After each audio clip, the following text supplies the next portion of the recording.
ইফতার সামনে নিয়ে বসে আছেন, আমার আল্লাহ ডাক দিচ্ছে, ও ফেরেশতারা, তোরা আমার বান্দা বানাইতে নিষেধ করছিলি, দেখ আমার বান্দার সামনে খাবার আছে, আমার বান্দার পেটে ক্ষুধা আছে, আমার বান্দার পিপাসা আছে, আমার বান্দার সামনে খাবার আছে, পানি আছে, শরবত আছে, কিন্তু বান্দা খায় না। আমি আল্লাহর ভয়ে তোরা আমারে বান্দা সৃষ্টি করতে নিষেধ করেছিলি, আজকে তোরা সাক্ষী থাক, আমি আল্লাহ আমার বান্দাদের জীবনের সব গুনাহগুলি আমি মালিক, আমি আল্লাহ মাফ করে দিলাম।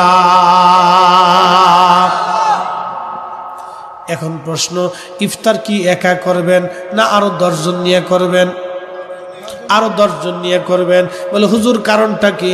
আল্লাহ নবী বলেন, সাহাবীরা রে তুমি একা ইফতার করিও না, যদি সম্ভব হয় তোমার রোজাদার ভাইকে একটা খেজুর দিয়ে হলে ইফতার করাও। সাহাবী বললেন, ইয়া রাসূলুল্লাহ, খেজুর দেওয়ার মতো অর্থ আমাদের নাই।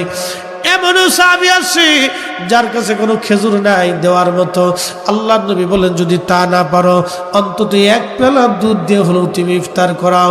আল্লাহ নবী সাহাবী ডাক দিয়ে বলেন, ইয়া রাসূলুল্লাহ, ওই 1 পেলা দুধ দেওয়ার মতো সামর্থ্য আমাদের